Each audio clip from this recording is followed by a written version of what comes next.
Sound check, testing. Sound checked. And we're good and up and running and hopefully outside the zone of phone calls. I nixed the recording of yesterday's stream with so many phone calls and messages that popped up.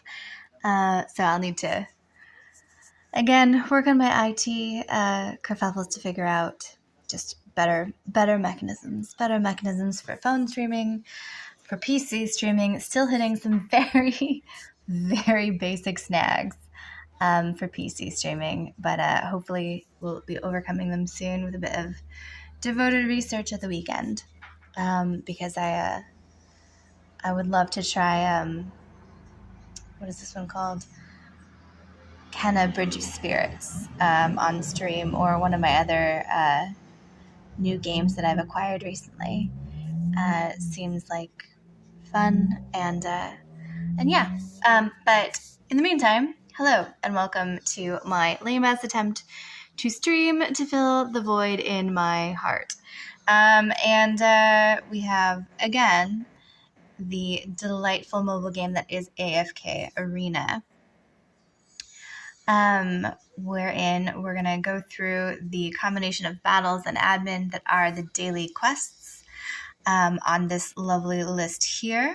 So you can see we've just used fast rewards and in doing so collected loot 2 times. So we've knocked off those first 2, but we'll collect them all at the end so we can snag all of those treasure chests running across the top, as well as any of the weeklies or campaign quests that may pop in the meantime.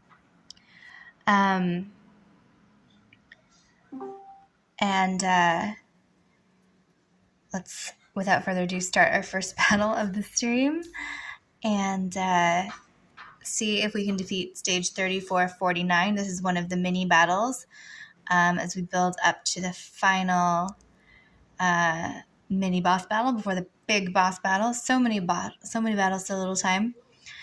My main warriors are 3 of my dream team are on there: Antandra, Brutus, and Ains, but mixed in with them I have Alara and Citrana, 2 of the other maulers, so that I have a full compendium of them there to power buffer each other up just a smidge further than one would normally get.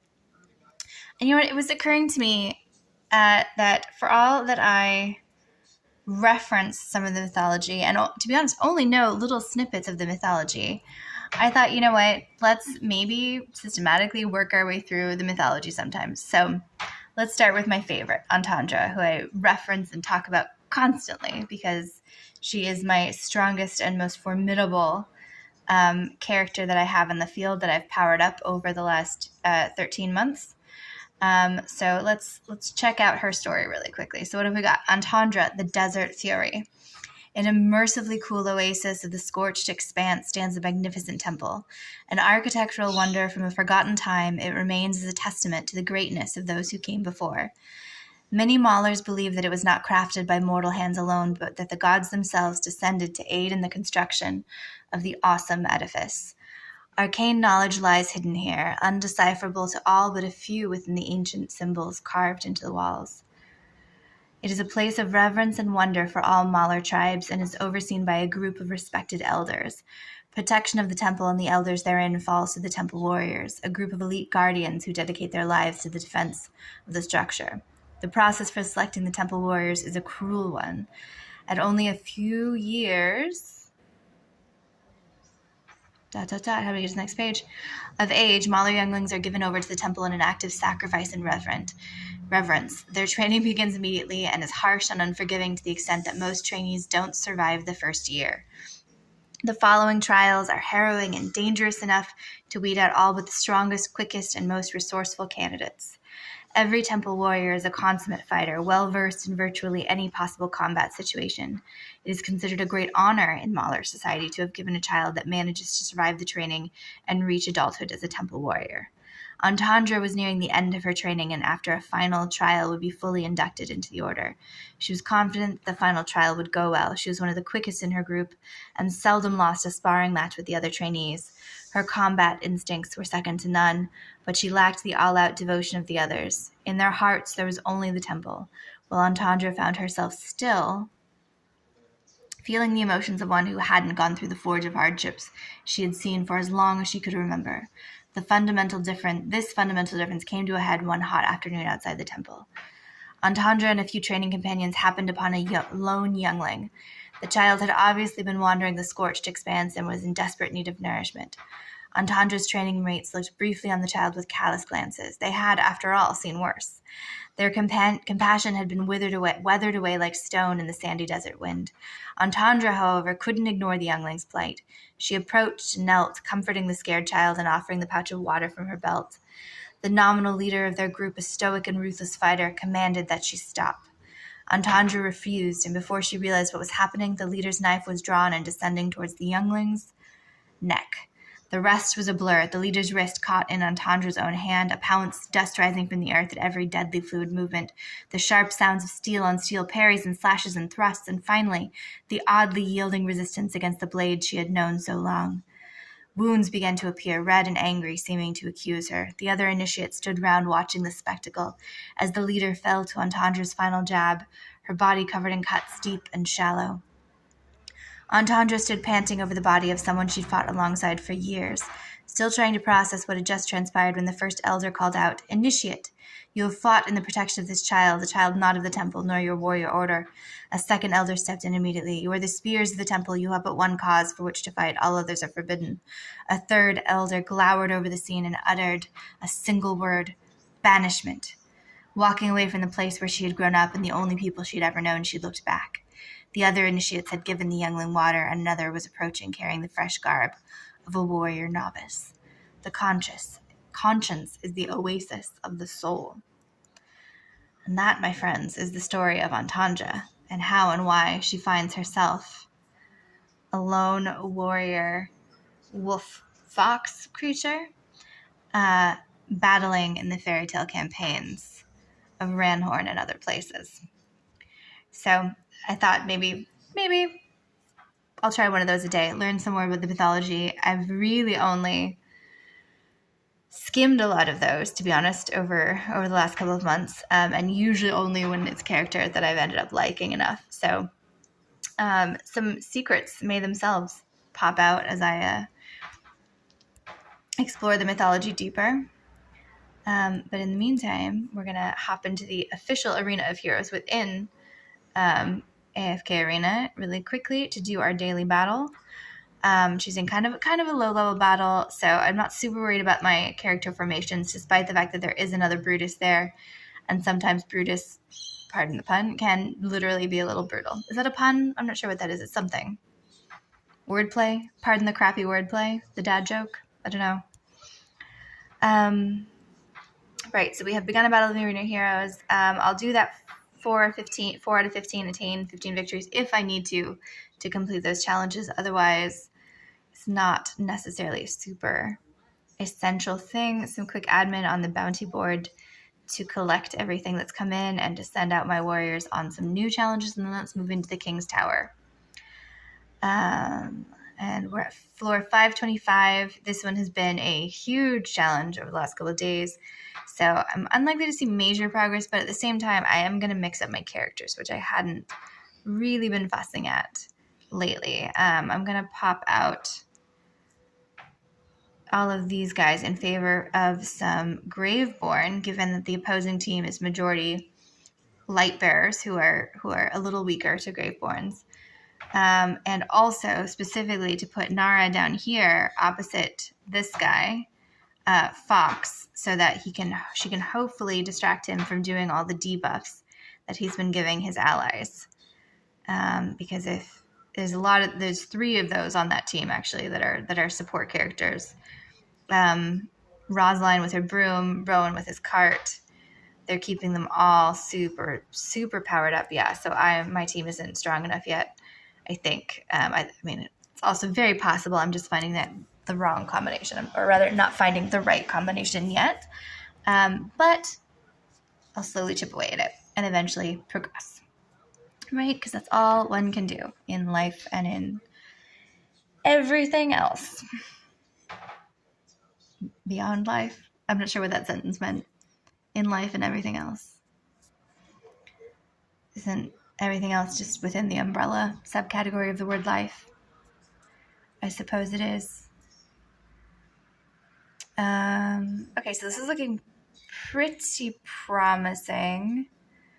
Thorn's gonna bounce back twice though. Oh wait, I've lost Moriel. This is not as promising as I hoped. Maybe if Wukong can take out Damon, but that's right. Talene's gonna pop back. So even though their Thorn is gonna pop back at least one more time, I still now have 3 characters that can take him. So we've successfully moved a floor in the Celestial Sanctum, and since we're at 132, we might as well just keep trying to power through. I'm going to leave this order of operations. Cecilia will hopefully get confused because Flora's up on her broomstick. And see, so with nowhere to go, she immediately attacked Moriel. So that wasn't the best placement. So maybe if I don't win this battle, I'll try rearranging for that to account for Cecilia's power. Cecilia. Apparently I'm going with the Italian pronunciation for no reason except for the only person I've ever met with that particular name happened to be this really cool Italian chick who pronounced it Cecilia. So, plus I feel like in that she's a warrior nun, it goes with the whole Italy, Vatican kind of combo. All right, so since...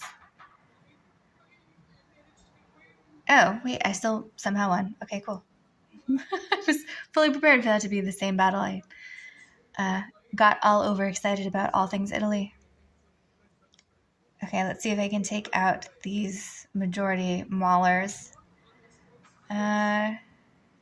Who does the bomb? Oh, it's that little sort of cat creature in the middle that's popping out those bombs at the back line, which is not great. Do I have anything that will distract them? Maybe let's try some rearrangement, see if this powers through. If not, we'll close out the King's Tower for the day. And we'll see what we got. Okay, can Alna take on Rigby in that front bit? They look stalled. Wukong versus... I actually don't know that character's name. The sort of double beast.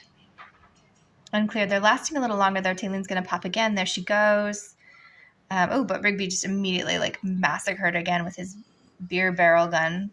So super non-promising. Flora can't hold that. Yeah. Okay. So 1 floor up in the Celestial Sanctum. Still a success. Might as well try the World Tree since we're here. See if we can move the Wilder faction up 1. Let's see. Okay, I might... Actually, you know what? I'm going to leave this with the concept that if this does not work, I'm going to sub out either Nomura or Tazi for the tree character and put another tank instead of another buff. Okay, Sirius is holding Lucius at the front line. Nomura's down for the count.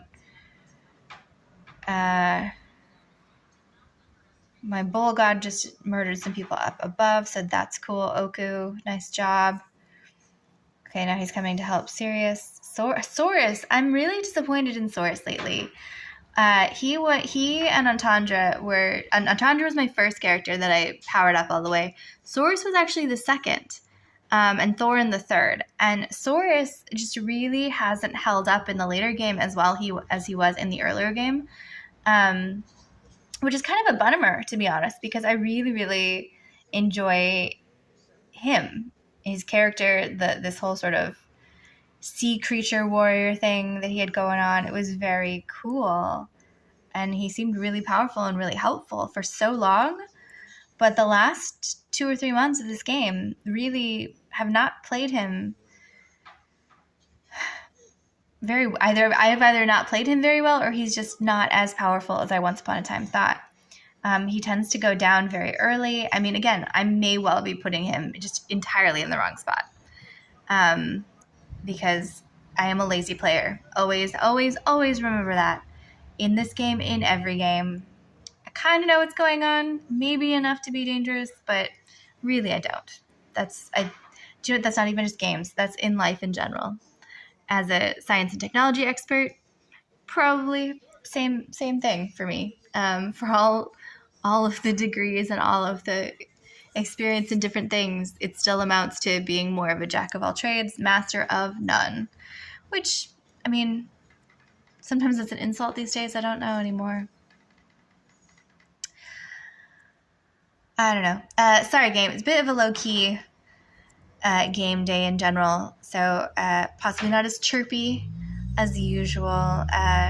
It's a long work day, and to be honest, I have been struggling a lot with anxiety and depression, and it's just one of those days, you know? One of those days where it's just a little harder to bounce back. All right, leaving this formation because it's been working, and that's great. I would have expected these Graveborns at the front line of the other team to go down a lot faster. Okay, they did knock out Grizzle pretty quickly. But with the sort of faction math, Graveborns are particularly susceptible to Wilders. And so really, Thoron holding out like he has, even with his bounce back power. I'm surprised he's the last one standing from the opposition, but never mind. Second to last penultimate, there was a hidden Tazi lurking around, fluttering between all the characters. Okay, let's try one more, see if we can get this to 250, and then call it on the towers for now. Oops, okay, I didn't actually mean to press the go button, but I've clicked it without studying the formation, so we're just going to hope for the best. They do have their entendre out there, but Oku has already pummeled her and is going after Sophia up at the top, which would be great if he could get her sooner rather than later, both in terms of her, and he has. But she had, like, for all that she's gone, we're just going to talk about her for a second. Because I didn't super love her at first, and she's slowly growing on me, Sophia, because with her Sphinx Scylla powers, because she does this thing where not only does she kind of emit this sort of pyramid of power pull that helps her allies, she also, if she gets her energy built up, oh no, that was 250, so we're going to exit and carry on. We moved some of the towers along. Cool, success. But Sophia, essentially, if she gets far enough along in her energy buildup, she sort of raises this scepter and sends out this power ball that like will smash everybody near her. So it can be especially dangerous for especially whoever the ball actually lands on. It's like a double down. Okay, few quick admin pieces in Ranhorn before I move on to some more battles. So we're hopping into the Oak Inn right now to collect our gifties for the day. So thank you to Godly Cheese, Mikora 18. Oh, sorry, Godly Cheesy, not just cheese. And who's hiding behind that with the rain? Okay, I can't quite see that. It's something like Lars. Many thank yous to the folks in my companion section. Oh, complete all mythic Graveborn furniture. Thank you. I didn't realize I'd gotten special wallpaper. Cool. Then moving on to the guild really quickly.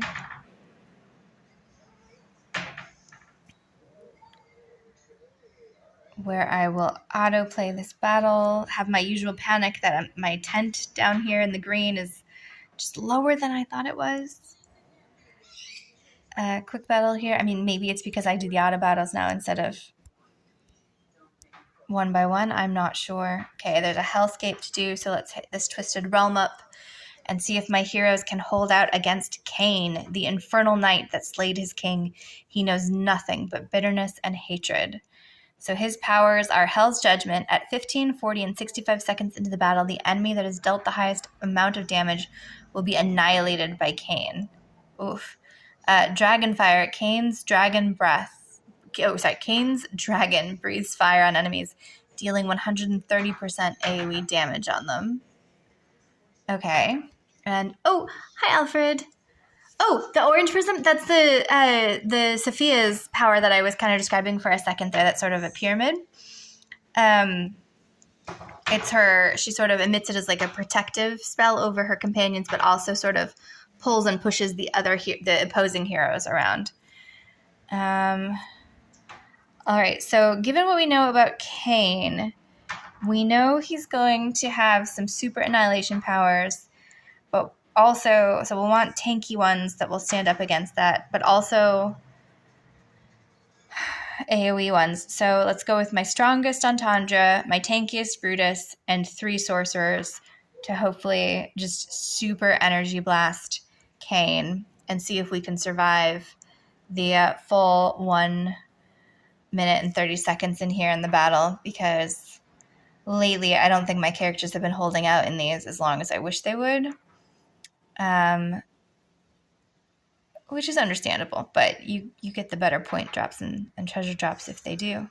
So with this situation, also, Tayleen's going to go down, but also come back. So I can also always hope that if her damage is the strongest, it's going to attract his death power to her. And then he kills her, but then she bounces back. Alfred, if I was a Hell Knight with a dragon, I think the knight would be the sidekick character in the relationship. Yeah. I kind of agree with that. Although I suppose it depends also, I feel like the mythology of dragons is also so diverse in terms of, sometimes dragons just literally sort of animal companion level intellect and things like that, and then other times it's anthropomorphized to be human-like or even more than human-like, godlike or more intelligent than, or things like that. So I suppose it could go either way. If the dragon was behaving more like a dog, then I guess it would still make sense for it to be the sidekick. But if it's the other way around, then my characters, 3 of my characters survived to the end. So well done, team. Taylene, Brutus, and Entendre held the fuck out right to the bitter end. I am so proud of you. You guys rock. Okay, so we're only going to do 1 of those before moving on. Again, some quick admin on this page before the battles, wherein I'm going to grab some of the purple essence, which helps power up the characters to the next level, Poe coins for the Oak Inn, and then we're going to hit up the quests, because I should have completed a majority of them except for leveling and summoning. I can talk, I swear. And then let's hop over here. We're 2,188 diamonds. Hopefully something is going to pop that will get us up to the top bits of that. Oh, this Regal Rewards campaign is all fleshed out. And see, this is when it's evil, and when I have occasionally been tempted to actually give the game money, because I've now finished this out, so it's going to be 6 days until it resets, and until then it's not going to give me any rewards, right? That's non-negotiable. However, if you unlock the premium pass, you get all of those diamonds and all of those character cards now, which just sounds lovely. I don't think it sounds $24.99 worth of lovely, but in other moods, on other days, dangerous. Ooh, 300 diamonds. Thank you, limited offers. Free thing. I appreciate it. This new melodic gifts has still yet to super actually launch, which, again, point of frustration, because the prizes look very lovely, and I'd love to be playing whatever sub-game it represents.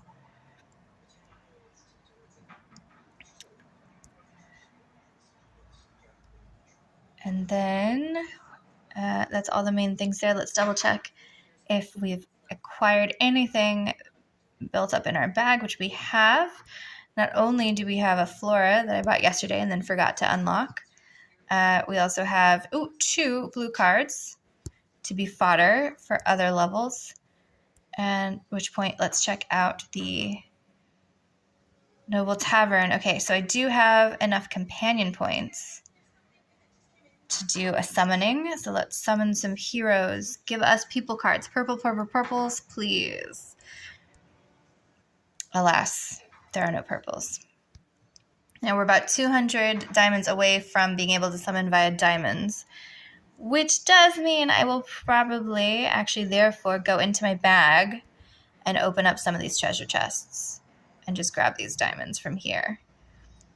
Because with any luck, this might actually be enough diamonds to both, there's enough diamonds to both do a summoning and buy a card in the store. So let's do a summoning. Fingers crossed for purples. Niente. Sadness. All right. And then let's go to the store and buy a time emblem to build up towards another Taline in the Land of Awesomeness.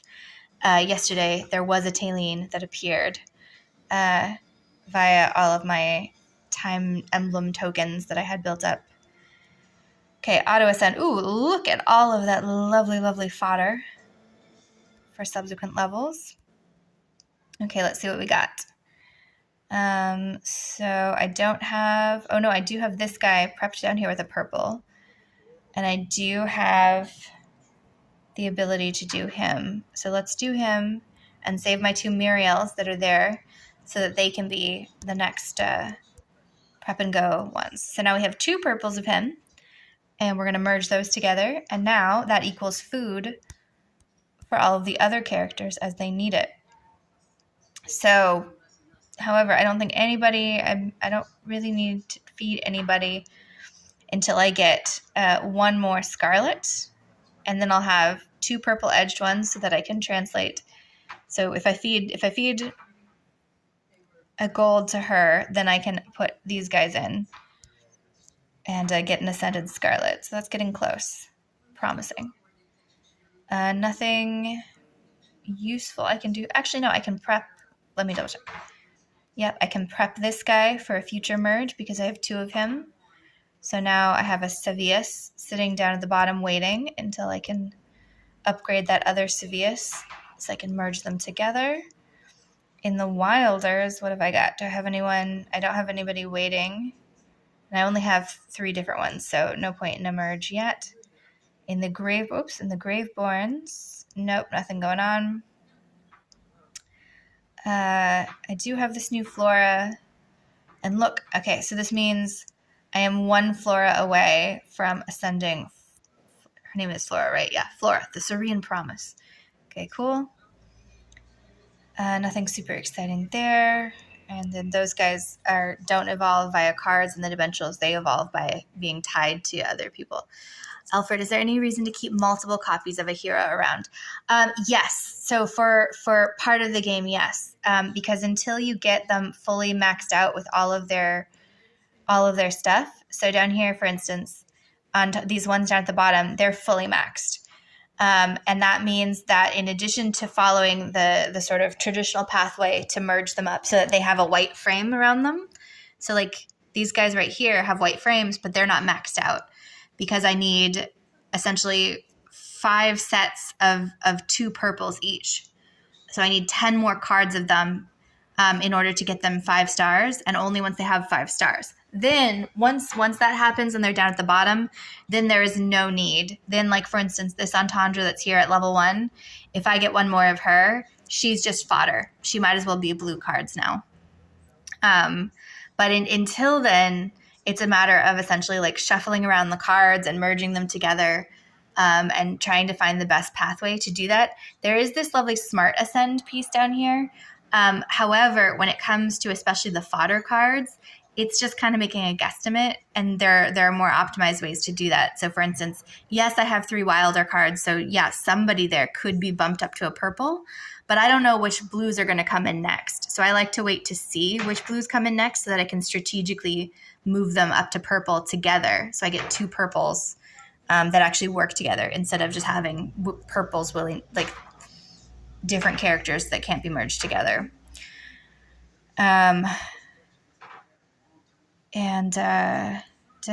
I did the quest bowl. Oh, but I've gotten a blue shield since then, so that's cool.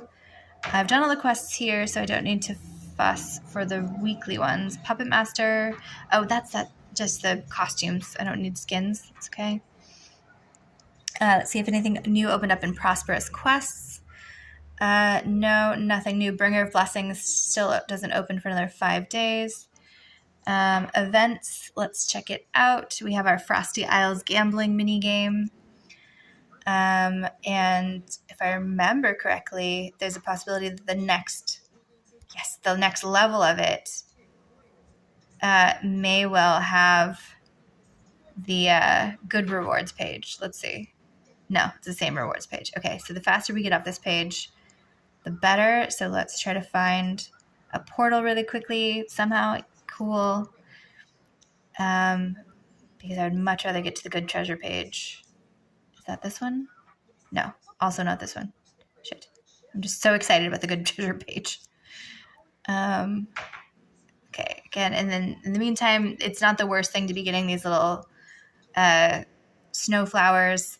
450 of these snowflowers equals a character card of your choice from a specific menu, which is rare to get to choose which character card you want. So it's always very exciting when that is the case, because it means you can be super strategic about it. Oh, that was really fucking lucky. First click, and I got a portal. Cool. Because I would love to have more snow keys for the good treasure level. Oh, somehow did it again. I don't know how. That was kind of magical.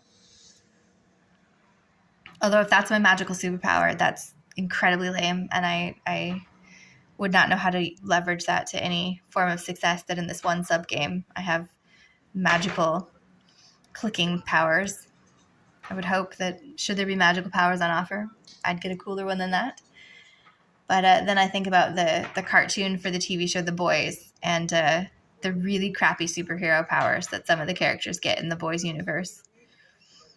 And there's definitely worse powers to have. Okay, so I did not make it to the good treasure page, but I did get quite a few lovely treasures that may well build up to something awesome. So I'm now at 7 of these faction scrolls, which will help me pull a hero from a specific faction once I get to 10.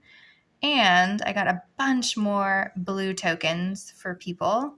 So we get 4 more fodder cards, but nothing equals an ascension. So we'll click back over and go back into events and see what else we have to run through.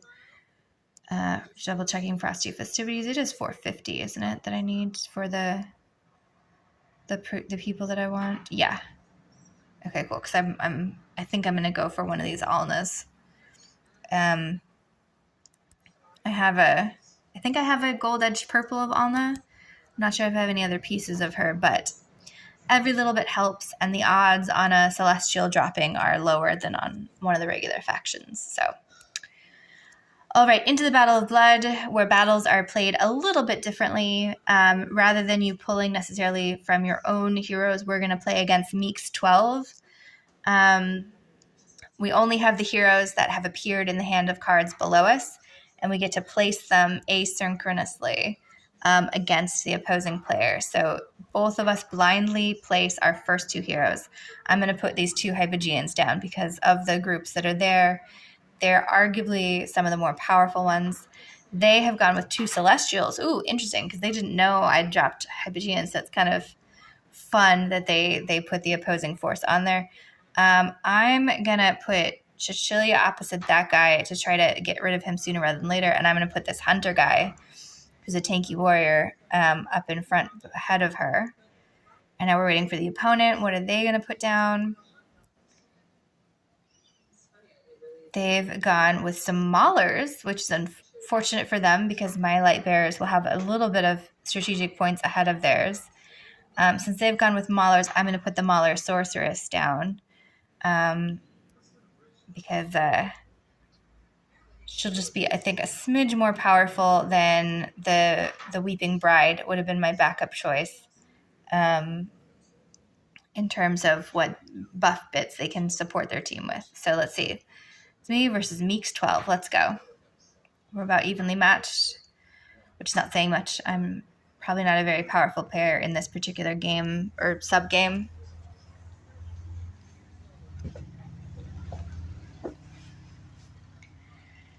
Cecilia's holding strong, but still not managing to kill that Celestial on there. Actually, she's losing health really quickly now. Oh, but she's going to get an energy blast. I hope it dropped before. Yes. Okay, it dropped before she killed. Or maybe mid before she died. I'm not sure. I don't think this is going to go in my favor. I don't know if I trust these characters enough to carry, especially opposite that sort of temple architectural hero. He's held out pretty heavily on things before. But, well, maybe. I don't know. With Flora up there, yeah. Sadness. Okay, so Battle of Blood. To complete the daily quest, we need to complete 3 battles and win 2. So we've at least completed 1 battle of the 3. So let's carry on and see if we can power through this next one and actually have a win so that we can get all of the lovely goodies for the daily quests. Okay, I'm going to go with the Prince of Persia here and Merlin and just do a full pop culture amalgamation of all sorts of shit. They've done Thorin, the Graveborn, and that hunter guy. I'm going to parry the hunter with this Ranger Celestial who's going to shoot arrows across at him. And I'm going to counter Thoron with... Ooh, tricky. I'm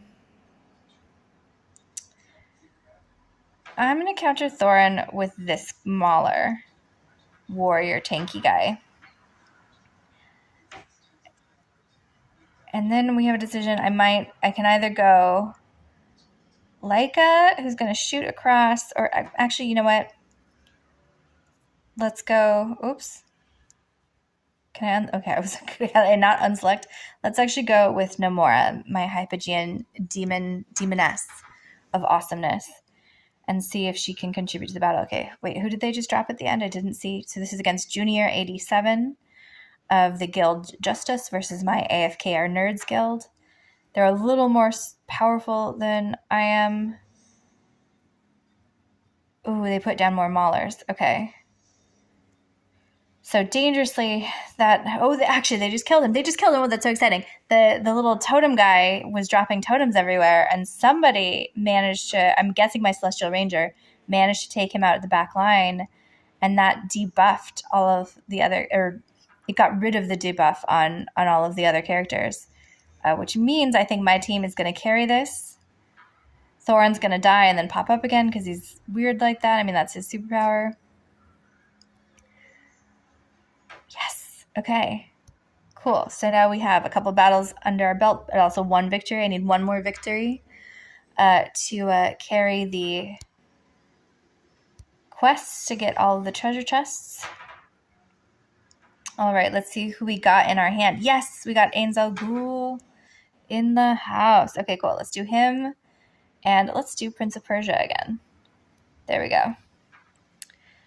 And then based on what we have in our hands, I might go all Mauler because look at all of them. That will be enough to get us the full stained glass window up at the top activated of all of the additional, I think it's 15% attack and health points for my characters. And that always helps.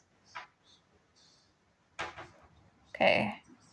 See, there we go. I am fully activated, which is good because they are almost fully activated over there with their 3 Celestials and a Hypogean that were in their hand. So this is against Baconet of La Empire's Kiwis, and for whatever reason, I am now on the right-hand side of the screen fighting versus the left hand. Always so confusing when that happens. Right. Is my king holding out? They have some decent swordsmen. They have Joan of Arc. They have the Wilder swordsman. But they also have this Witcher character, sorcering. Oh, they have both Witcher characters out there. And I'm pretty sure that they offer special extra power-ups when they're both in play on the field. So they will be quite strong. Oh, my Ains has lost it. Oh, will Prince of Persia, Enoki, and Screg? Nope, Enoki's down, the Prince is down, Screg. Screg can't hold this. I mean, maybe, but no, probably not.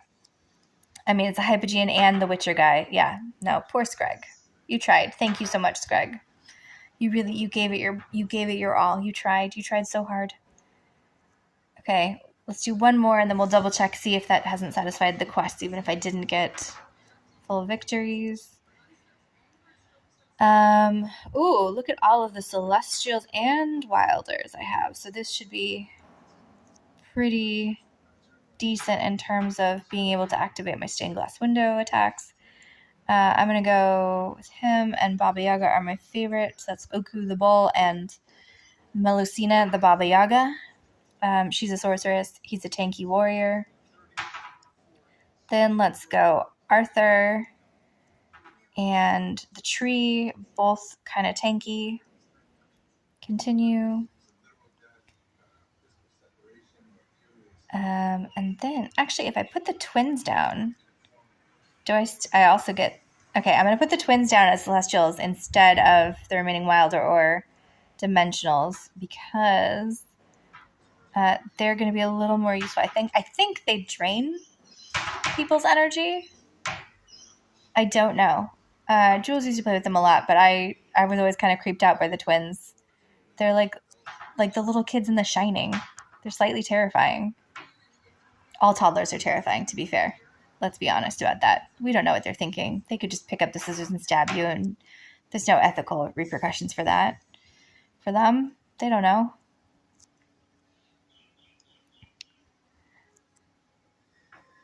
Or it makes me think of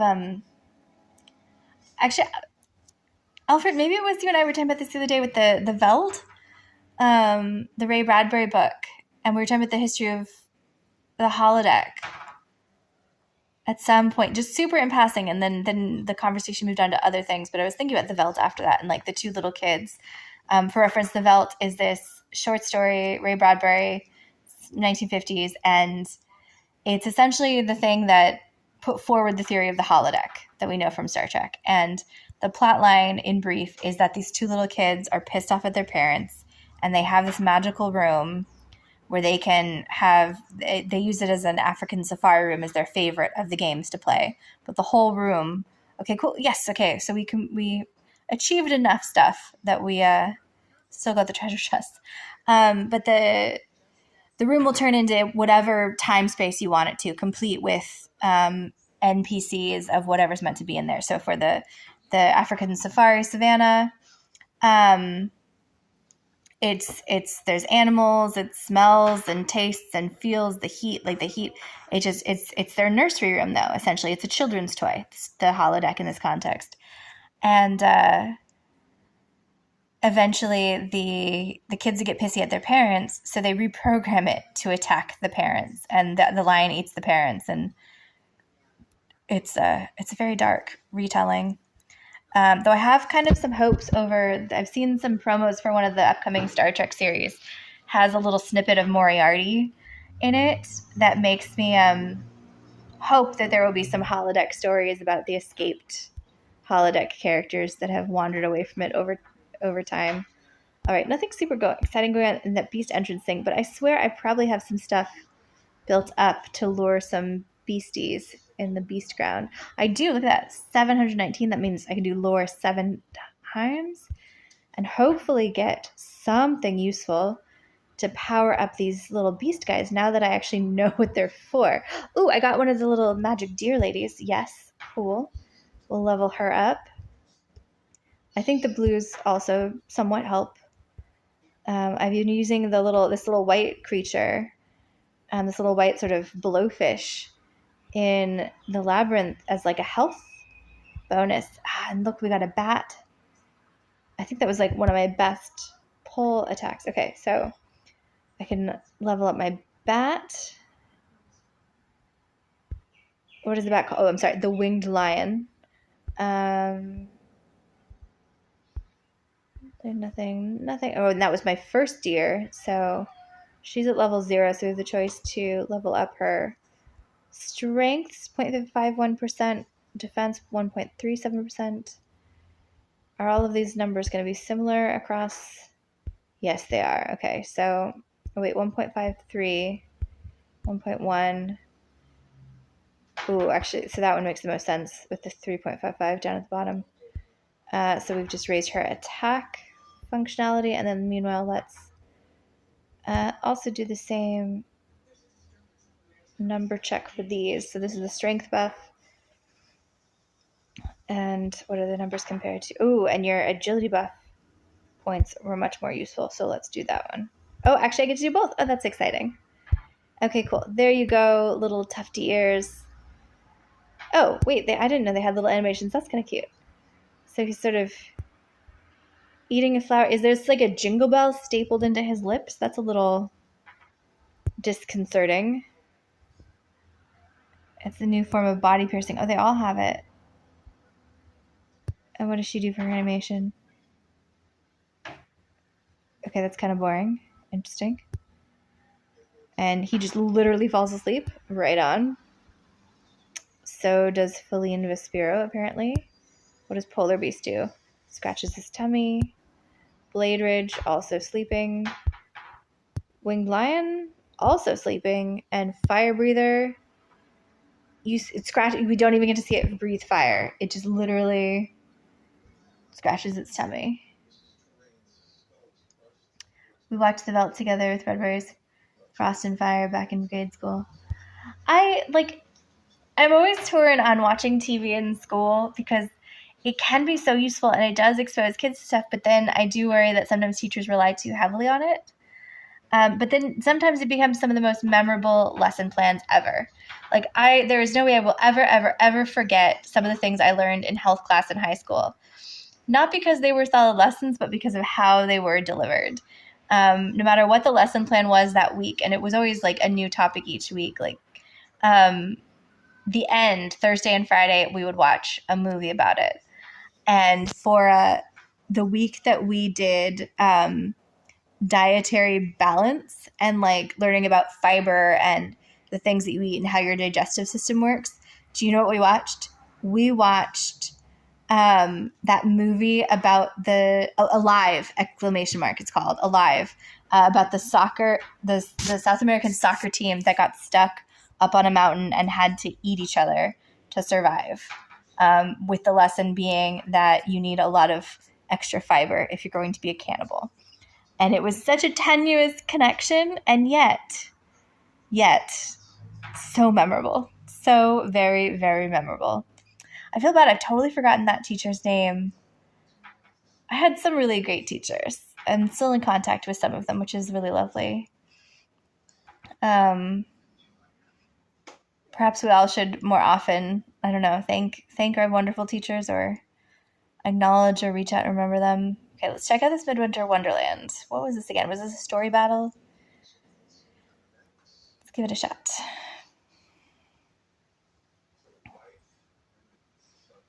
I hope all teachers feel appreciated, or get enough students coming back to them to be like, but really, thank you, that they feel appreciated. Oh, that's right. Okay, it is a story quest, and I got stuck, and I didn't look up how to do it yet. Okay, because essentially I can only move across water along that one line, which would be fine, except I can't get past this little whatever this is that's in the road, so I need to research how to overcome that obstacle, in which case I'll do some Misty Valley and propel my things along. Maybe I'll try to get a purple card as my goal. I don't want to stay here for the whole of Misty Valley, but maybe enough battles for a purple card. All right, so in Misty Valley, you're essentially challenging a whole long string of battles. If you just win the battle, you get these copper chests, which have a variety of different sort of baseline treasures in them. The blue and purple essences that help you level up your character, gold coins, etc. If you defeat the second battle, where you have whichever formation it describes, in this case, if you win with 4 light bearers, you get 2 blue cards for 120. Or this one, you win 4 maulers, you get essentially a fourth of a mauler, of a purple card. So let's do these battles here. So I need to win this battle with 4 maulers in my formation. So let's give it a go. There's 5 spots, which means I can have a wild card character in there. Wait, did that just say that I'd finished this? What did that just say? I've completed that one already. Okay, so what? Was that reflected in the larger menu? Oh, that's so weird. Why wasn't that treasure chest open? That treasure chest should be open. Okay, let's go win this one with 4. Actually, you know what? I might not even be able to do some of these yet because I haven't even unlocked all the doors. So let's teleport myself up here, and I guess it will just have to...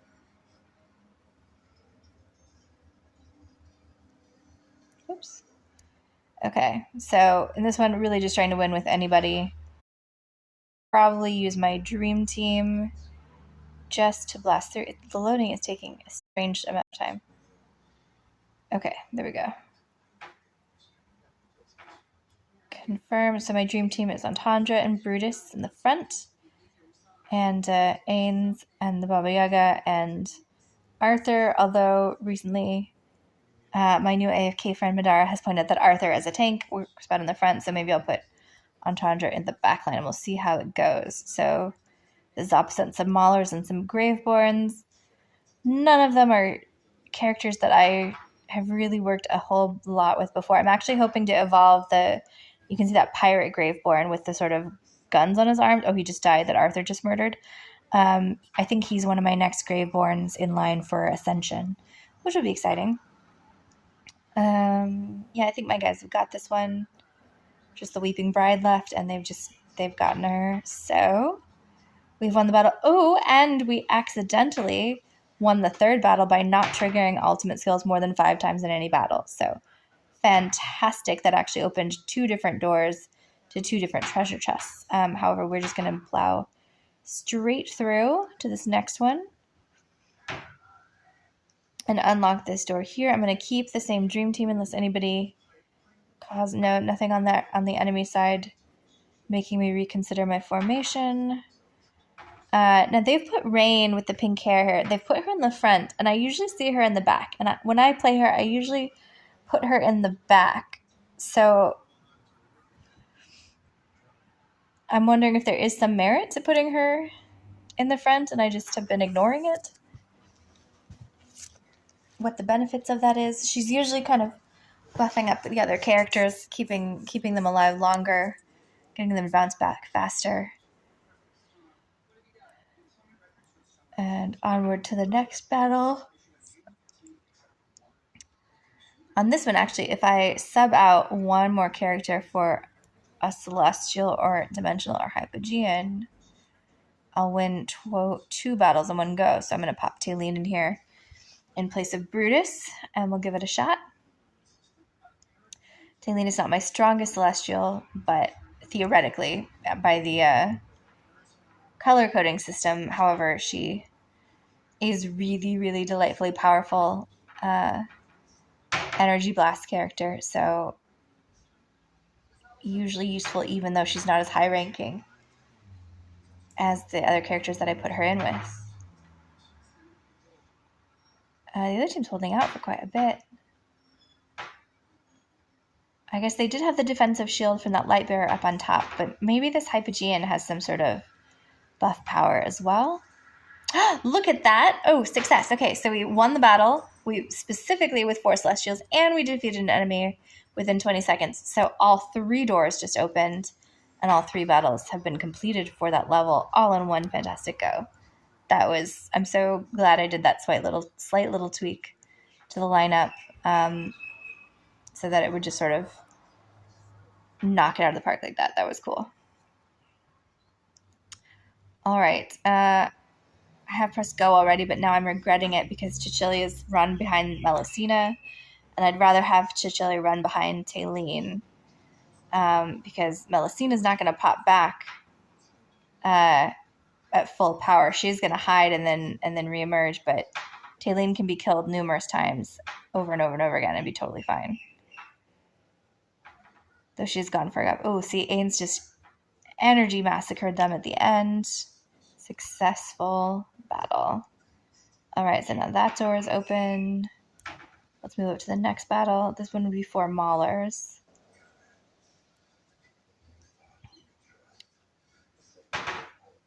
Perfect. Nara's going to pull Talene across, but Talene's mostly just going to confuse her, because even once Nara kills her, she will not go down. Thus is the magic of Talene. Their Saurus is pretty strong. I don't know. See, this is the thing with Saurus. I really thought he was such a great player earlier in the game, and he's not been for me, but maybe it's a matter of powering up some of his other features. Or maybe I'm just in a lull between like his peak in the early game and the peak once he gets all of his engravings. And because I haven't chosen to engrave him yet and give him the final burst of powers that gets you from, you can see this, when you first start getting stars, you get yellow stars. And then as you start engraving your characters, they turn orange. And then once you start engraving them with the fancy engraving gemstones, you get red. And once that's completed, all the stars turn sparkly silver. And that's the highest you can go. But I guess the source is on orange stars at least. It's some progress.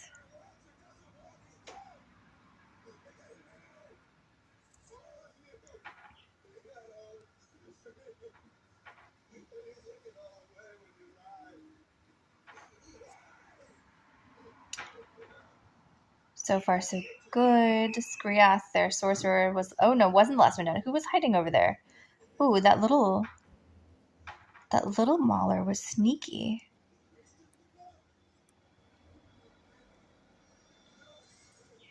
Onwards to the next battle. And no super need to change the formation. I'm a little nervous about putting Antandra against the turtle shell guy. But let's see how that plays out. Hopefully somebody will take out Pippa down here sooner rather than later, because her little acorn lobs that she throws in can be quite powerful to support her teammates. Good, she's down for the count, despite her little acorn magic. Who we got left? Thorin and the enemy Sirius. They've taken out the turtle.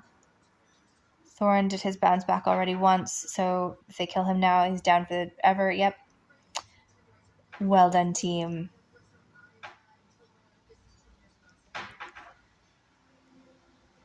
And this is the last one in the sequence. I'll have to come back another day for the next non-desert section. Okay, I would have Cecilia opposite Taylene like I like, so that's cool. See, she's basically kind of confused. She's like kind of killing Taylene, but not as effective as she'd like, and then she's down because Thane has joined her apparently. But Taylene's now that fireball. Okay, Entendra's nearly knocked out Belinda. Oh, with Ain's help, Belinda fell down, taking out that last little bit of Peggy, and then bam. Oh, and this is another one where I had the Celestials all in place, and we managed to kill a frontline enemy right away. So all is well. Okay, so let's collect all of the possible treasures that we scored from here. So we have about half of a people card, 2 new blue cards, etc.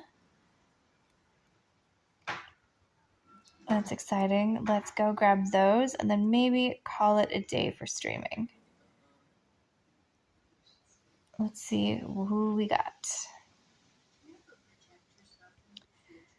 Ooh, and we had some purples already stacked up, which means there's at least one good purple drop. Who did we get? Oh, man. And this is just a fancy blue card guy that's already doubled down. So not as exciting as it could have been. It wasn't a proper hero. It was one of these fodder guys, but at least he's there and he's ready to be a future fodder. Womp womp. Oh, well. Okay. Well, thank you, Alfred, for joining me for AFK Arena. I appreciate the afternoon hangout, and thank you to anyone else hanging out now and or watching this later. I hope you have a really lovely and incredibly, incredibly magical day.